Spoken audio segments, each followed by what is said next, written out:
Si vous remplacez demain le Conseil fédéral par un groupe de yodeleurs, personne ne s'en apercevra. Ça n'a aucune espèce d'importance. Moi, je pense que le pouvoir institutionnalisé, donc où on définit des échelons avec un pouvoir hiérarchique, est un très mauvais moyen de gérer les sociétés humaines. Parce que vous donnez du pouvoir à des gens qui finalement sont complètement éloignés et disconnectés des gens qui subissent leurs décisions.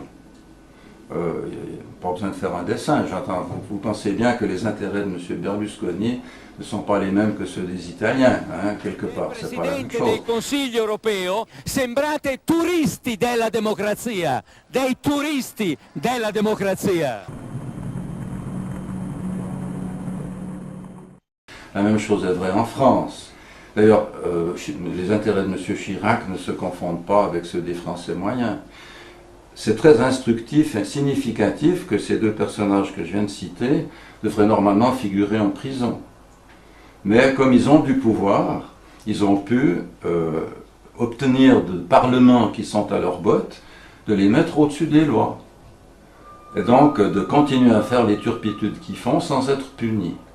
Donc on voit bien que le pouvoir mène à quelque chose d'anormal, à quelque chose de humainement inacceptable.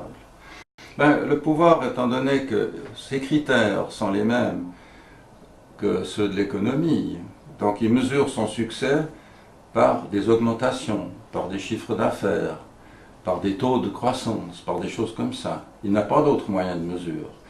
Votre bien-être, le fait que vous ayez bien dormi la nuit passée, ça n'a aucune espèce d'influence sur M. Couchepin. Quelque part, il n'en a rien à cirer de la vie du citoyen moyen, de ce qui fait que cette vie soit agréable ou pas. Par contre, si vous êtes un bon consommateur et que vous dépensez beaucoup d'argent et que vous faites monter le produit national brut, à ce moment-là, il est satisfait. Il ne vous connaîtra pas à cause de ça. Mais quelque part, c'est le comportement qu'il souhaite inculquer. Donc en fait, pour le pouvoir, un bon citoyen est un consommateur. C'est pas quelqu'un qui a une vie émotionnelle, qui a une famille ou des choses comme ça. Le pouvoir est une chose aussi négative que le développement. Et je crois que le développement et le pouvoir sont complémentaires. Si vous avez une société où il n'y a pas de pouvoir, il n'y a pas de développement. Vous vivez, vous vous amusez les uns avec les autres, vous vous entraidez, vous vivez en bonne harmonie et puis vous essayez de survivre. Hein. Si vous avez un développement, il vous faut un chef. Il vous faut quelqu'un qui commande et quelqu'un qui puisse ensuite se targuer qu'il a réussi à faire tel développement ou tel autre, une route, un tunnel, un barrage, que sais-je. Quelque part, le développement et le pouvoir sont les deux faces d'une même pièce. Et je pense qu'il faut qu'on se débarrasse de l'un et de l'autre.